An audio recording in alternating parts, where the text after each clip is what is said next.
Hi అండి. నమస్తే. నేను మీ సీత. వెల్కమ్ టు మన వంటగది.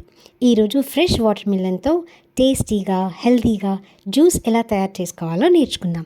అందుకోసం ముందుగా ఒక మీడియం సైజ్ వాటర్ మిలన్ని క్లీన్గా వాష్ చేసుకొని మీడియం పీసెస్గా కట్ చేసుకొని ఒక జ్యూస్ జార్లో వేసుకోవాలి.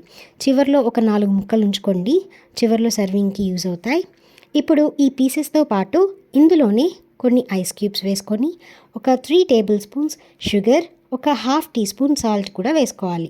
అలాగే 5 నుండి 6 పుదీనా ఆకులు వేసుకోండి. ఎక్కువ వేసుకోక్కర్లేదు.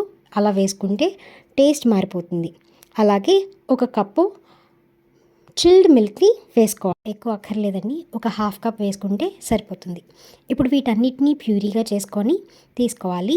ఈ ప్యూరీని ఒక చిల్లుల గిన్నెలో వేసుకొని వడకట్టుకోవాలి. ఎందుకంటే ముందుగా మనం గింజలతో పాటే వేసుకున్నాం గనక, అలాగే పుదీనా ఆకులు కూడా వేసుకున్నాం గనక మనం వడకట్టుకోకపోతే ఆ మధ్యలో గింజలు వస్తూ అడ్డంగా ఉంటుందండి. అంత రుచిగా అనిపించదు.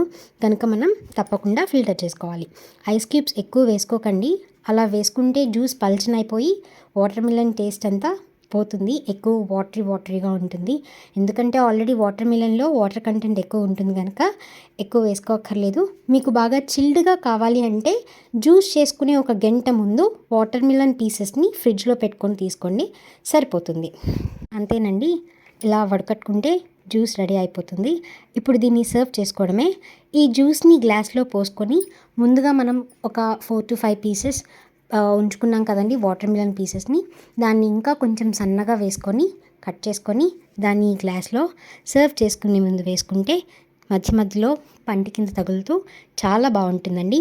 ఐస్ క్యూబ్స్ మీకు ఇష్టం ఉంటే వేసుకోండి చివర్లో, లేకపోతే ఇలానే సర్వ్ చేసుకోవచ్చు.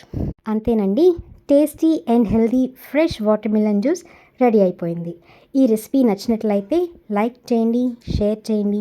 అలాగే ఇలాంటి సింపుల్ అండ్ హెల్తీ రెసిపీస్ కోసం మన వంటగదిని సబ్స్క్రైబ్ చేసుకోండి.